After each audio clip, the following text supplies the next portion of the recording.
Hello, and welcome to another episode of the Let's Talk Marvel Fan Theories podcast. I'm Taylor. And I'm Katie, and we're two sisters and borderline obsessed Marvel fans who have been following the Marvel Cinematic Universe closely for years. And now we want to share our MCU discussions with you. We chat about our own predictions and theories, plus some of our favorites from online, and our reactions to all of the Marvel content that's considered MCU canon, including the Disney Plus shows and the movies, as well as the Marvel news you need to know. All right, guys, episode 3 of Hawkeye is here. Katie and I both just watched it today because it is Wednesday and it just came out. I literally just watched it like an hour ago, so it's still fresh and I'm super excited to talk about this. But I'll let Katie go first because I know she has some things she wants to talk about because she was texting me all day today about it. Well, first off, that's because I watched it over my lunch. So a little bit of a difference there. But I loved it. I truly loved it. It like, I'm not gonna lie, this is solidifying to be one of my favorite shows so far. It really is. I definitely talked about this on the blog from the first 2 episodes, but I love the cosmic. I love the magic. I truly do, but sometimes the boots on the ground is just, it doesn't hurt my head. You know, I can just understand everything happening. And I love this episode because I think, first off, I was cackling. I'm not gonna lie to you. I was literally sitting there in the dining hall of my school cackling because and now Taylor can attest to this, my grandmother can't hear very well either. So when I'm listening to or I'm watching Kate try to interact, like especially the subway scene where she's talking about the dog and he's having a completely different conversation and then he's just like, we should probably take the dog out. I literally just was like, I also was watching while eating, but I was eating my dinner. And in my living arrangement, it's also a communal eating space. So I, too, was cackling in front of other people as I was watching the show and shoving food in my face. So I'm glad we had very similar experiences, even though we're miles and miles apart. So yay for us. No, honestly, I mean... Okay, let's just break down from the beginning. I think that's the best way to handle this, because I think there's so much that we have to talk about and so much that was just so enjoyable that I need to talk about. I have so many thoughts, so let's do it. Yeah, 100%. So let's just break down first. I loved that they gave us Echo's background. I thought that was so cool. Firstly, I want to go back to your point about this being one of your favorite shows. Honestly, same. I'm not going to lie, my expectations were a little lower for this one because Hawkeye is not my favorite and he is a little bit more, to the show's point that they keep hammering home, more low-key, but I really love this show. Okay, aside, done. Going back to Echo's flashback, I love the use of flashbacks in this show. I think the fact that they start out the episode with a flashback and then you hit the credits and now you know you're in present day and you're not going back and forth. I just love how it's so narratively clean. Love it. I just think it makes it so easy to understand and I am really enjoying that aspect of it. But also like her flashback, again, I was watching this in a public space. I was trying not to cry. I was like, she's struggling with her inability to hear as a child and that I thought was really interesting and it humanizes her because she's obviously an antagonist in the show. Her relationship with her father, which I think I want to touch on MCU dads later because I thought of a parallel and was really proud of myself. But her relationship with her father and all of that, I was like, wow, this is really awesome. I really enjoy getting to see her from a young age. Also, one of the things, another parallel that came up for me when we were seeing her past was the way that the show depicts those that are hard of hearing or completely deaf, how the show is not afraid to use silence or muffled noise to show you what those characters are hearing or not hearing in some cases. I just think that's so clever and so empathetic and impactful, and I've never seen anything like it. I mean, that I can recall off the top of my head. And I was sitting there today and I was like, this is masterful. Like, I don't even have another word for it. This is incredibly well done. No, I really, that was something that also stood out to me. And it got me from the very beginning when Echo was sitting in class with all those other little kids and she couldn't hear anything. And it was just that blaring silence. And it was very interesting then once, and I don't want to skip too far, but then when obviously Clint's hearing aid comes out and he can't hear, and they kind of do the same factor with him, where it's just, things are crashing around and everything, but you can't hear it because the point is they can't hear it. And and they're putting you directly in the shoes of, they aren't hearing anything happening. They're literally just sitting there. Like, even when, I love this part, when he's trying to hotwire the car and she's talking to him and it goes quiet and you're seeing, like, her from his perspective, silence, her trying to explain to him, this is, like, what we're trying to do. Like, this is what I'm trying to tell you. He can't hear anything. And I really like that aspect. And going off of something else you said then, and I think we should just get right into her dad and who Uncle is. Oh my god, I texted you in all caps. I was like, who's the uncle? But deep down, I knew who the uncle was. You know who it is because you can tell by even how he spoke. Dude, you knew. It was the meaty, fat hand. I was like, the hand says it all. Oh no, it was his voice to me. As soon as he spoke what, like 2-3 words? And I was like, I know who this man is. Yeah. I've watched enough Spider-Man cartoons. I know who this man is. I'm actually genuinely shook that they showed him so early on and that there are so many references to him. I thought it would be like this passing thing, or like we were only gonna get him once, but he's like, from what I can tell moving forward, he's gonna be not a passing figure, sorry. He's going to be a presence in the, like, an overarching presence in the show, which, I mean, I'm so glad, but, like, that exceeds all expectations. I did not think he was going to be a major player. I mean, I think we assumed he'd be a major player, just not so prevalently. Yeah, right, exactly. And I want to talk about something we were very wrong about, in the sense of, no, we weren't wrong. It was just more of, we were giving you comic book version. Mm-hmm. Obviously, the MCU plays with their own narrative not to understand, but to make things more understandable in what we already have established. I really like that Kingpin, because let's just say his name. Like, we're acting like he's Voldemort out here. I was going to say, he who shall not be named. But Kingpin himself, like, I really like the aspect that it wasn't him who killed her father, but Ronan. I also need to point out, this is something I wrote in the blog and very wrong about, was that I said that I didn't think that Echo cared that Clint, like, that she knew the connection, which she didn't know the connection. But she knew there was some kind of relationship with, like, she doesn't know Clint is Hawkeye. Or, no, she does know that. She doesn't know Clint is Ronan. But didn't know, like, but knows there's a relationship there. And, I did say in the blog that I didn't think that necessarily was true. I stepped back. But this is my favorite part of these shows. It's the concept of, we're going to think so many different things every single week, and then each week you're going to come back and be like, so we were wrong. I still think, though, our prediction that she wants the Watch to go back and save her dad, I still think that could hold water.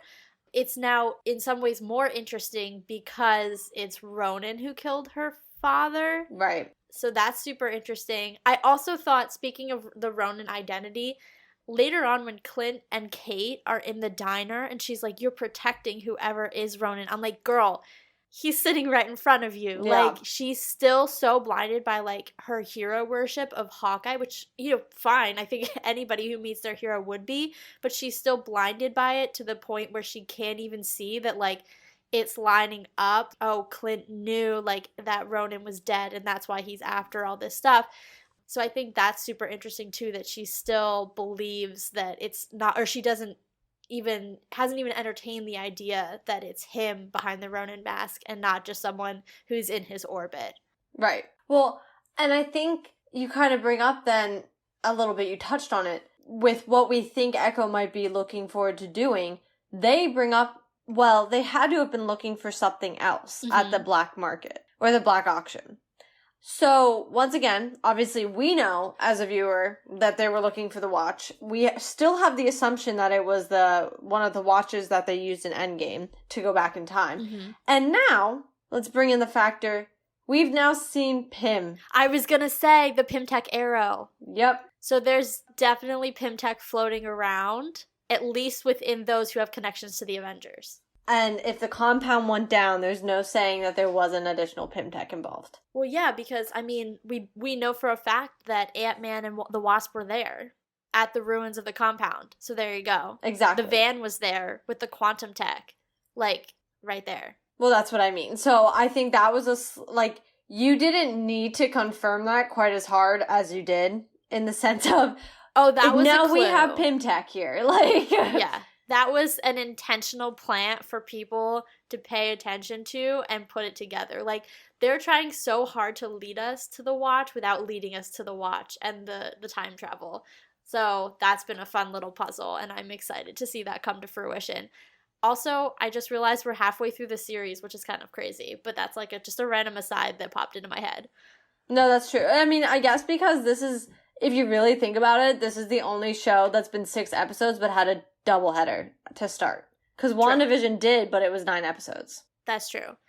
Really quick, one thing, since we were talking about Echo's dad, one thing that popped into my head about MCU dads, and I think the 2 most prevalent that we've seen so far, with the exception of Scott Lang, are, and he probably has one, but I can't think of it off the top of my head because it's been a minute since I watched Ant-Man, but watching Tony as a dad and then watching Clint as a dad, they both have like little catchphrases they say to their kids. Like, obviously, I love you 3000 is like a cultural phenomenon at this point, and it's pretty much everybody's social media bio. But Clint's like, I love you, no, I love you more, or whatever, that he does with his son is like the same type of thing. And I was like, oh my God, they're paralleling Tony. And I was like, that would hurt, like, in a lot of ways. No, actually, you just brought up a good point. Parallels. I wanted to bring this up. And I think you said that you saw a parallel with Echo's father, or relation, unless that was the relation. I'm not sure, but oh, I was just thinking fathers in general, but yes, that one. Okay. Well, I wanted to bring up, because we see them both in the show, I think it's interesting that Echo and Kate both have that martial arts background. And I thought that was very interesting. Oh, and then this is and then this is like a minor parallel, but I think not even parallel. I just think it's interesting because Echo seems to kind of be a part of a lot of different people we've seen before. So she, obviously, her disability of being hard of hearing deaf. Clint, obviously, now we see Can we talk really Makari. quickly about something that I will let you finish your thought in a minute, but since we're talking about things with Echo that make her interesting, I was totally thrown by the fact that she's also an amputee. I was like, wow, I did not know that. That was really interesting. Just wanted to point that out for anybody who didn't see that. And I actually thought it was really funny the way she like totally uses it to demolish Clint when he hits her on the leg, and he's like, why didn't you go, like, gives her this look like, why didn't you go down? And then she hits him with it and she just like completely demolishes him. I thought that was super interesting. But yeah, I was like, oh wow, she's an amputee and deaf, and she's like kicking booty, so she's pretty awesome. Well, had you let me finish, that was one of my other points. But you interrupted me in the process. Because I was going to say, obviously not in the same with the leg, but, well, kind of. We see the guy in Guardians, but Bucky, obviously, we see the same thing. And it led me to wonder if it was vibranium. Because she's working in or her father was obviously, and now she's working as part of an underground crime organization. I really wouldn't be surprised if they got their hands on a vibranium leg. Interesting. We know it's possible. Yeah. And then my final one was, while she has the martial arts background, I also thought that her fighting style was more similar to the Black Widow fighting style than a martial artist fighting style.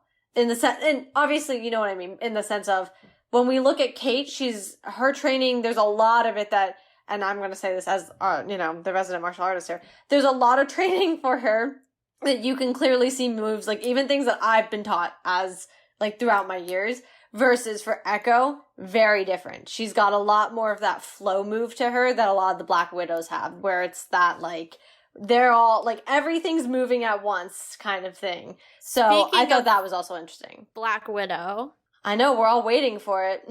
Yeah. How about, we touched on this before when we talked about Kate thinking that he's protecting someone, but the fact that he says, he being Clint, says that Natasha Romanoff, aka our beloved Black Widow, killed Ronan. And I know you tweeted something on the Twitter earlier because I was snooping, about how basically the metaphor was then that Natasha killed Ronan, and I'm using air quotes, but you guys can't see it, killed Ronan when she went to go find Clint and kind of brought him back, quote unquote, into the light and back to, himself and a piece of him that he wasn't ashamed of. So I just thought that was a beautiful little callback to their relationship and to her, and just like super, super interesting. Yeah, I was ready for some pain, and I'm glad it ended where it was, because I really wasn't ready for more. Yeah. But while we're on the topic of general Black Widows, I know a lot of fans have been like, okay, I can't believe this. Well, I can, but I can't. They're like, we're halfway through, where's Yelena? And I get it, but I don't. But also, here's the my show's thought. standing so well on its own. I'm like, Oh, yay, Yelena. 100%. But she's just like icing on the cake at this point. Oh, I agree. And I genuinely don't think we'll see her until the last episode, if not the very end of the second to last episode. I think you have to think we're moving towards a big battle. That's the, usual recipe.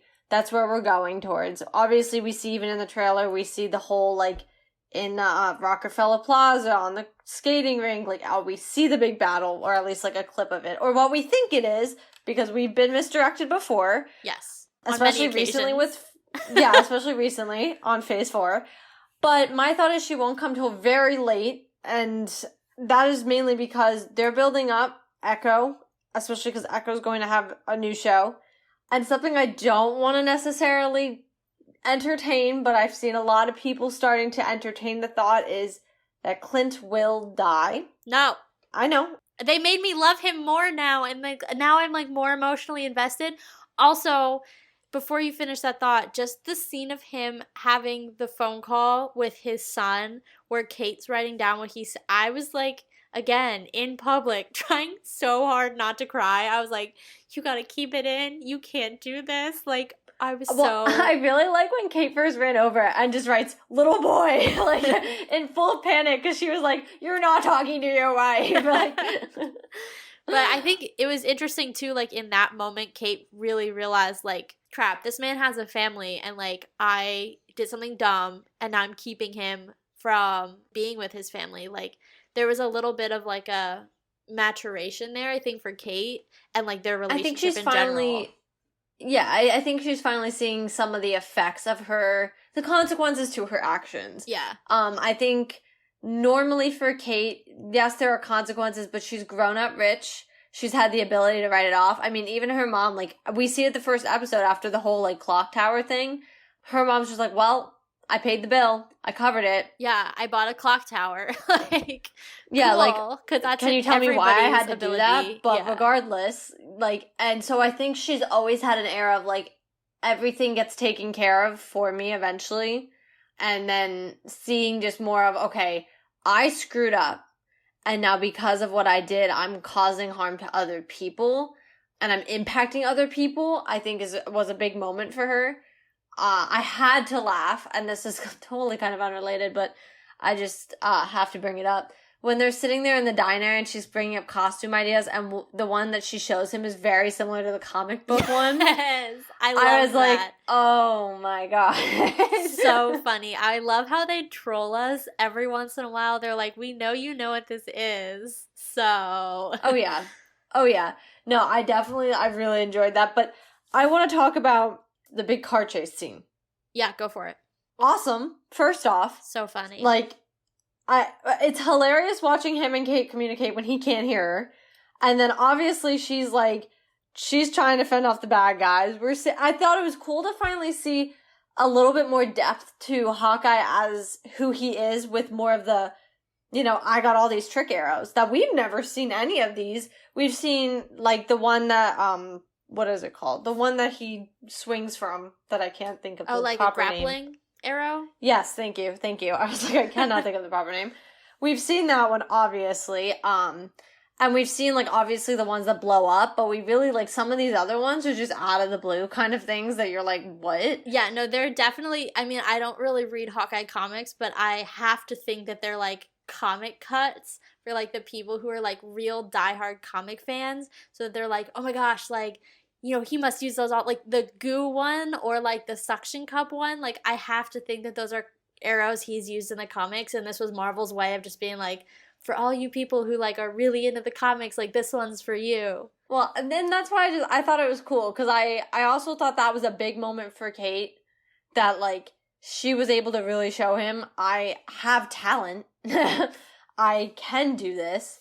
So I thought that was a big moment, and I think we've seen this big shift in their relationship now, Especially and I really, after really like that. Like, you mentioned the subway scene where they're, like, trying to have two different conversations, but I think one thing that we glossed over was that he starts that conversation by saying, you know, complimenting her and saying, like, you might actually be one of the world's best archers. And, like, the look on Kate's face of, like, oh my God, my hero just, like, validated that I'm, like, good at what he's good at. Like, that's so important. And, like, for so much of it, and, like, even afterwards, of course, he's, like, ignoring her or turning down his hearing aid or just, like, that always got me.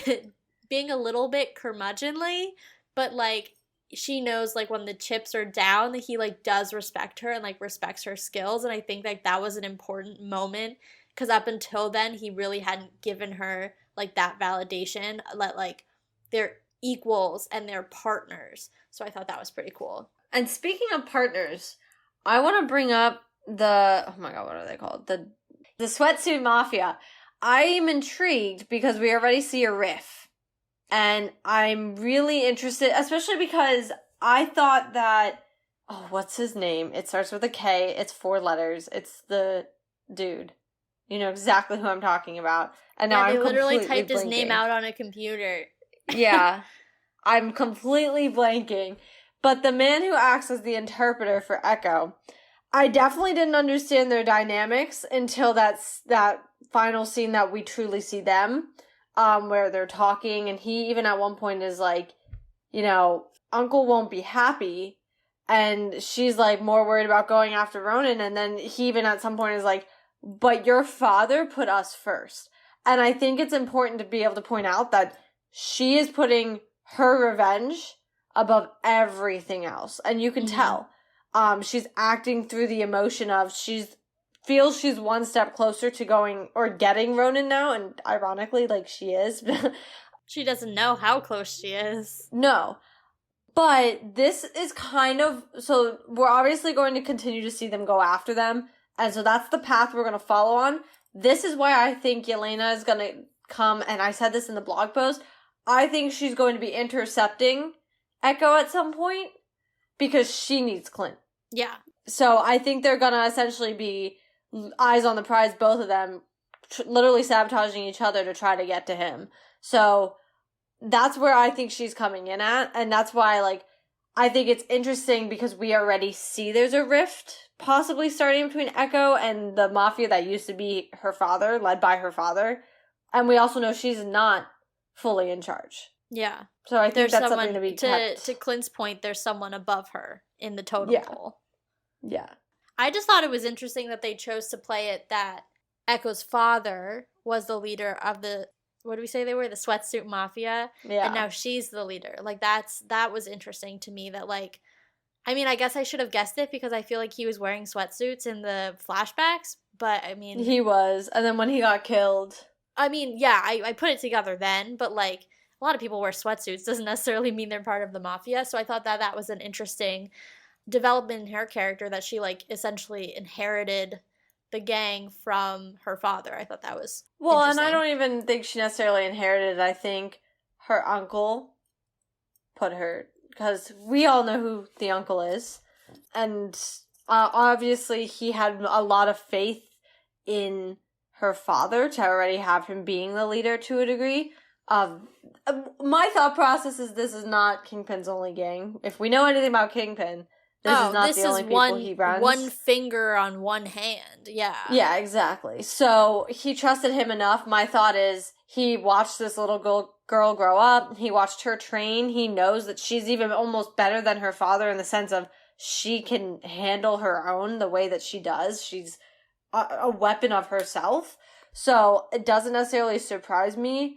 I do have to point out, I thought it was interesting that, and I wish I could remember his name. It's like Kari or Kavi or something like that. Yeah. It's something, I can't think of that I can't think of it perfectly, but I also wanted to point out, he's a similar age to Echo, mm-hmm. and that that was something I initially noticed as well, so I kind of want to understand that relationship a little more, where he came from, because and he's also not, he didn't have an accent, I don't think, did he?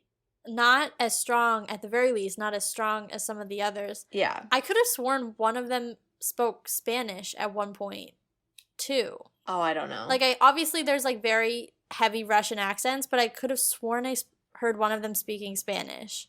Oh, that I don't know. But my whole point being, too, is that I remembered, he didn't appear to have the same accents as the rest of them. So he kind of sticks out like a sore thumb. He's definitely younger, and he definitely doesn't have the same accent. So I kind of was like, okay. And he knows the sign language. So yeah. I'm not saying I'm going to say my theory, but I don't know, because who knows what between the comics and what the MCU is going to decide to do. But my first thought is what relation he has to Kingpin himself. That's what because I was like, oh, is it Kingpin's, like, son? But then I was like, but he called him uncle. So, I mean, maybe it's, like, a term that, like, Kingpin forces all of his underlings to, like, use. Like, they're, like, one big family and he's the uncle. But I was like, if that's your kid, like, I don't know. So I'm a little put back on my heels on that one. I do want to point out, though, I thought it was hilarious when Kate Bishop was like, Echo and that guy who was really hot. I was like, of course he would say that. Well, speaking of, she's sitting there giving the relationship advice. I literally, even Hawkeye was like, oh my god. And she's like, I'm creating trust and communication. And I was like, what world do you live in? She's the epitome of a Gen Z. That is what she is. Yes. And I think it's funny because I feel like this is the first time we're seeing, like, a real Gen Z on the screen. Other than, honestly, Yelena. She brings a little bit of that, like, but Kate, 100%. Right there. Like, and like, everything is happening. She's literally about to get murdered, and she's like, this is fun. Like, I love her. I know, but she gets really rattled when Echo, like, really comes for her, and I thought that was interesting, too, where Hawkeye had to basically, like, she was already sitting, but he basically had to have, like, quick talk with her and be like, hey, I know you're scared. Now's not the time to be scared. You need to buck up, put on some fake confidence, and just go for it. And I was like, okay, here the mentoring starts. Like, here he's teaching her, like, get out of the situation by faking bravado, and he's gonna do something, it'll be fine. But, like, I thought that was interesting that for the first time Kate's life was in real, well, maybe not the first time, because I think the first time she fought the mafia on her own when she was in the Ronin suit, when they found her the second time that night after going to Armand's apartment. I think she was scared then, but I think this was the first time she was, like, really like, oh my god, she's gonna kill me. Right. And I think, I mean, that comes up too with the whole confidence and not having the consequences a lot of her actions. Yeah. So I think that is a factor. But actually, because you brought up the apartment, I want to bring up Jack. Yeah. There's a lot that we didn't talk about last episode that I think we need to bring up. Here's my thing. He's obviously the swordsman. Okay, whatever. Yeah. We know who he is. However, I think he's one of those people who is set to distract. Yeah. Like, he's not there to be a lot of anyone. He's really there to distract us from other parts of things that are moving. Well, because, I mean, and I haven't done a full deep dive on who he is as the comics, but isn't he at some point an Avenger? Oh, I'm not 100% sure. Okay, we will circle back with a little more information on the swordsman, but I don't want to say anymore because I don't want to be wrong, but let me just stop by saying this. I don't know that he's evil all the time in the comics. Well, and he clearly, okay, I watch a lot of crime shows, so here's what I'm going to say. I find it that he's the too obvious of a person to have killed his uncle. Yeah, he's too obvious of the person to have killed his own uncle, because literally with the sword, you know who I think it is? I think it's her freaking mom. Ooh. I think it's her mom. I think her mom gave me bad vibes from the get-go, and she's a terrible mother. The way she treats her daughter, and Lily's like, I don't care about your emotions, I'm gonna get married, but I didn't tell you that, by the way. You had to find out from someone else. But you don't have a right to be mad. Welcome home from school. Oh, yeah. listen, as my psych minor has me in, I'm well aware of when there's a bad parenting area, and she's sus. And I'm sorry, the fact that I think Kate has it wrong in the sense of when she even says, oh, like, 1 second his uncle's arguing with you and yelling at you, and the next, like, he's dead. I think her mom went and freaking did it. I truly do. I mean, there's definitely some merit to that. I mean, that would be really, really detrimental to Kate because that's her only living parent. So that would be a really big deal. I don't think that it means you're wrong. I just think it would be a really big character defining moment for Kate in the same way that her father's death was that we learned in episode 1. Well, I just think, yeah, and I agree. I just think too, like, and like I said, this is from all the, time I've spent watching any kind of crime, anything. But he's too obvious. I mean, between the swords and the butterscotch, he's far too obvious. And then, think about this. He doesn't have any money. He's broke. She gets nothing out of marrying him. Yeah. Like, nothing. But, now, like, they got in this argument, and then, next thing you know, he's dead, and she has access to all the swords in the apartment, and, him having a butterscotch doesn't necessarily mean he wasn't at his uncle's house any other time. Yeah. So. No, you're definitely right. I mean, I think it's like a classic case of like pointing you so hard in one direction so that you're missing the other clues. Like, exactly. It could very well be her mother. I think that's a really valid theory. I hope for Kate's sanity it's not, because that would really be difficult for her, obviously. So, yeah, I mean, we'll see, but I think your point is very valid, and I mean, you could end up being right at the end of this, much to what I hope is untrue. Not because I hope you're wrong, but because I think it would be, again, very difficult for Kate. Well, and I think that's something like, okay, maybe I'm learning from the age of WandaVision. Maybe I'm not. Who knows? But our issue with WandaVision was always, oh, we're ending on a cliffhanger. Oh my god, this is happening. It's like, and then the next episode happened, and it was like, oh, never mind.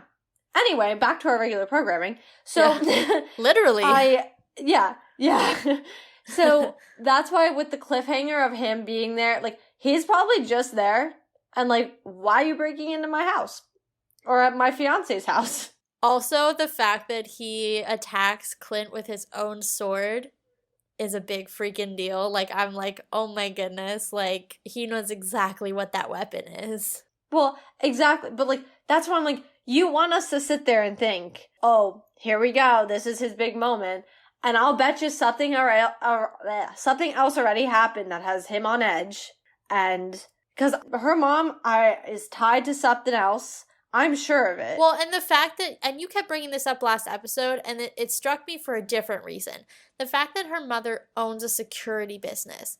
Okay, cool. She definitely probably profited off the random, weird, alien-infested crap that's happened in New York in the past 10 years.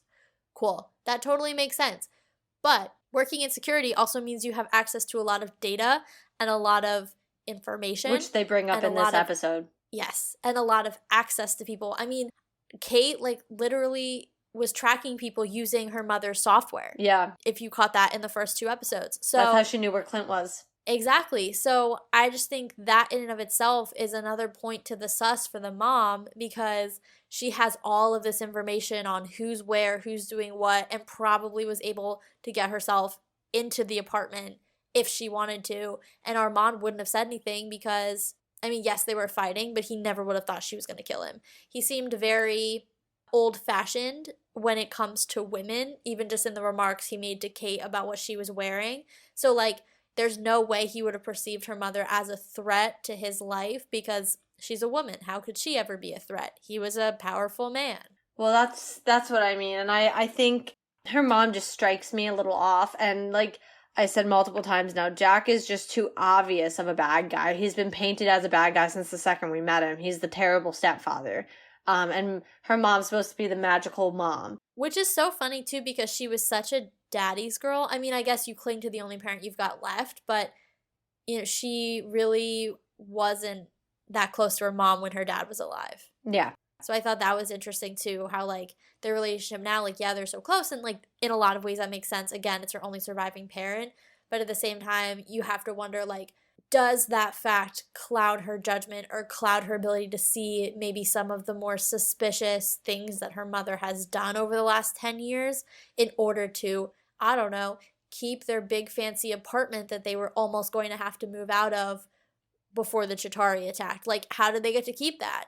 Is that what she and Armand were fighting about? Like, there's a lot of questions there. Well, and now Kate, and I know at one point Kate said something about, like, she inherited it, but she has her apartment. I mean, she goes to some big school, you know, so they clearly are fine and well off at this point. So, to your point, yeah, her mom definitely profited, and it's whether or not she profited in the right things to get where she is. And also you bring up the security aspect, and you're right, she has a lot of access to a lot of things. For a security company, that's a little concerning. Not that it's a security company, but the fact that, like, even her daughter just logs in and she's like, oh, let me locate this person. Yeah. And so, but then I thought it was a little strange that Kate got stuck on her computer, that there was a lock. Especially when she was looking into Jack. Yeah. So her mother's clearly aware that Kate knows how to access this information and covering something, her own tracks, or, you know, maybe she targeted Jack for whatever reason, you know, maybe to get to Armand's money, because Armand clearly has money. I'm not saying her mother's a gold digger, you know, I mean, just there's still the question of, she clearly has her own, right, but there's still the question of how did they get that money, and how they keep the apartment, you know, 10 years ago. So, and she makes that comment to Kate about, you know, you've always been rich. And you brought it up last time. The people who were always rich always assume they're going to be rich. And the people who started off, you know, not rich will do anything to keep it. So I'm just wondering if there's something greed-wise motivating her mother, because she sounds like she didn't start off living the way that she does now, or the way Kate grew up.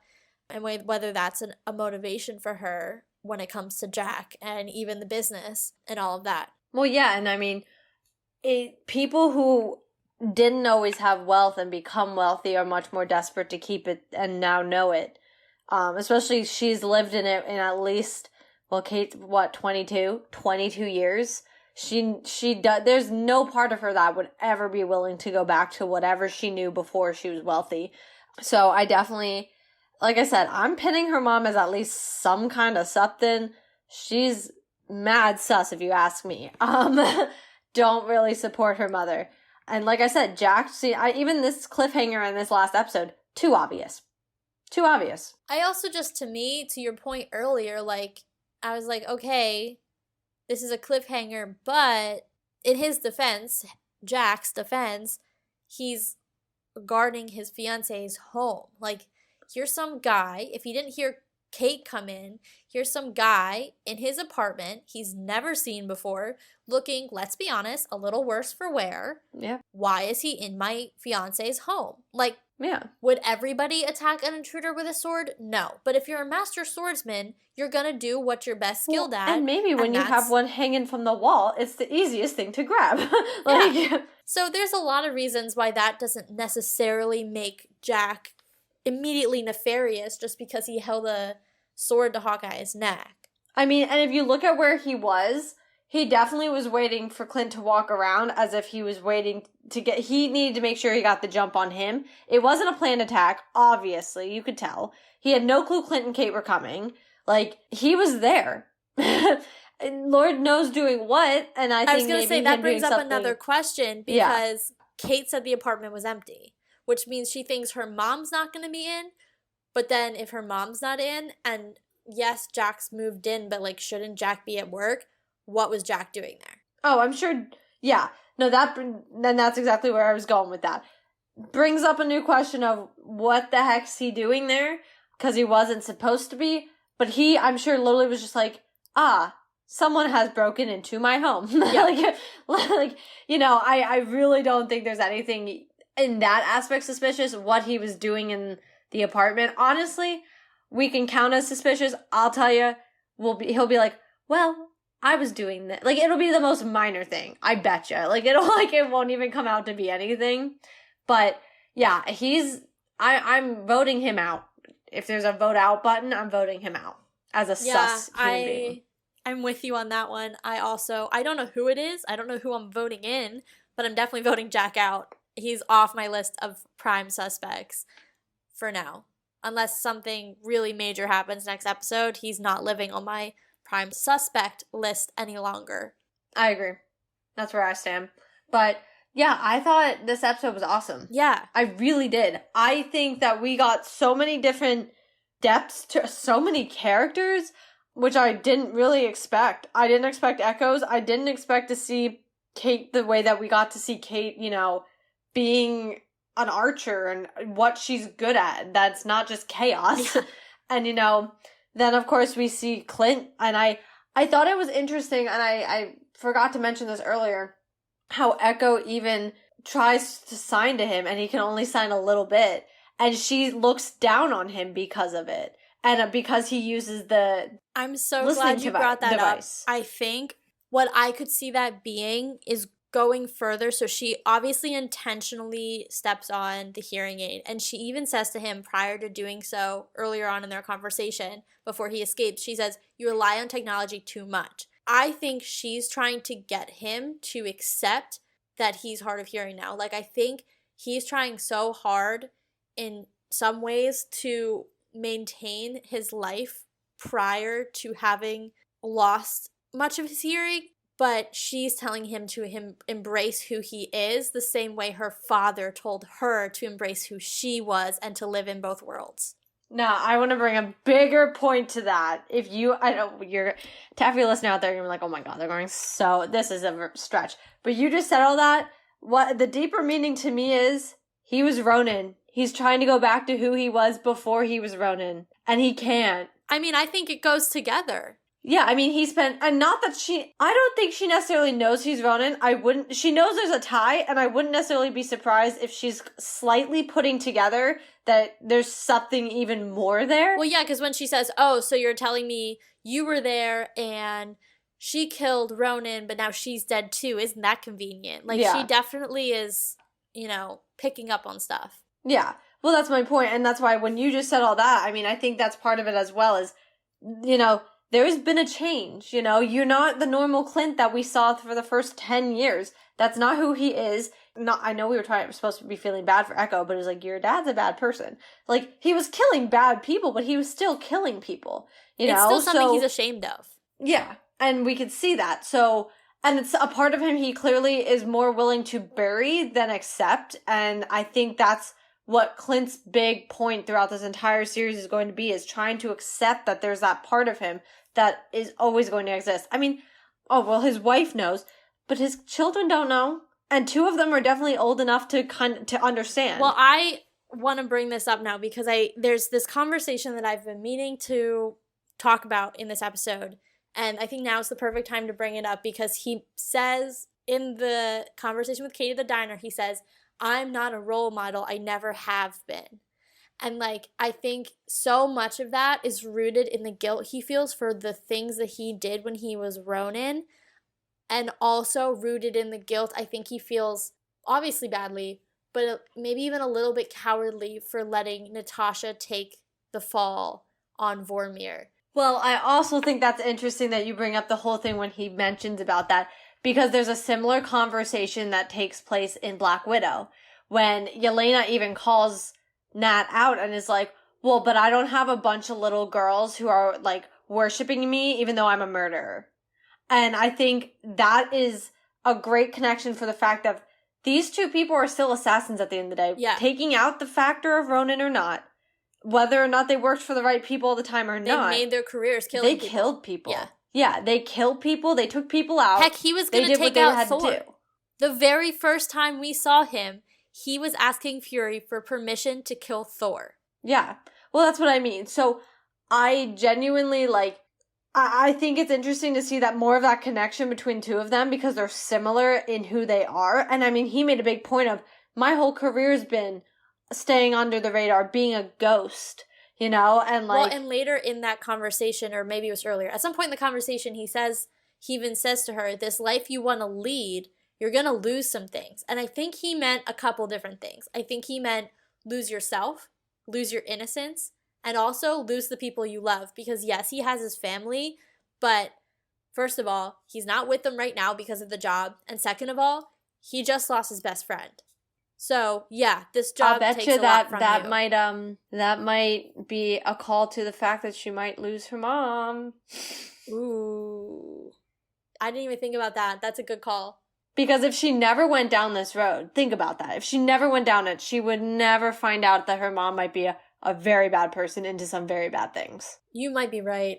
I'm really sad for Kate for what's about to come. But because what else can she lose? You make a good point. Because to your point, yeah, she can lose her innocence for sure, 100%.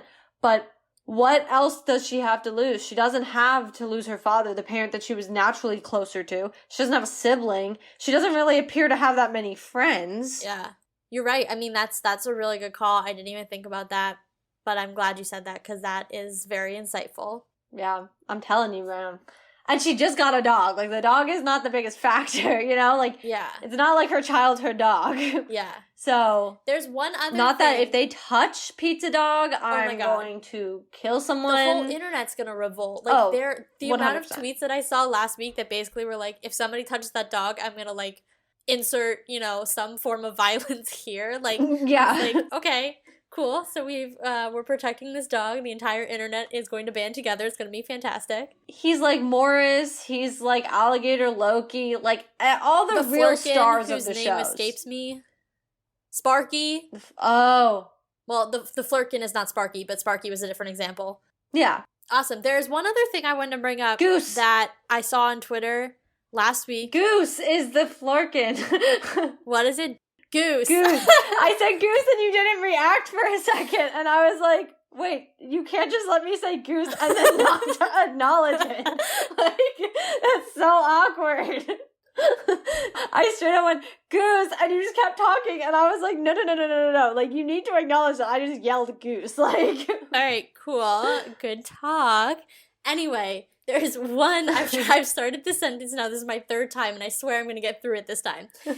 There's one last thing I want to talk about. I was on Twitter earlier this week or late last week, and the director of not Loki, wow, I just called it all the way back. The director of Loki needs to go back under the rock. No, the director of Hawkeye, or a producer, someone involved with the Hawkeye show, has clarified that actually it takes place in 2024. So that is 1 year sooner than we thought. Okay. So that kind of changes a little bit of what we were saying last week, because the now means the multiverse is open for less time. And it kind of makes more sense when they were saying, like, oh, we've had so many Christmases apart. Okay, well, now it's only their second Christmas that they're back together, not their third. So it's a little more reasonable that they're having that conversation. Right. Since they've only just been reunited for the second time for Christmas.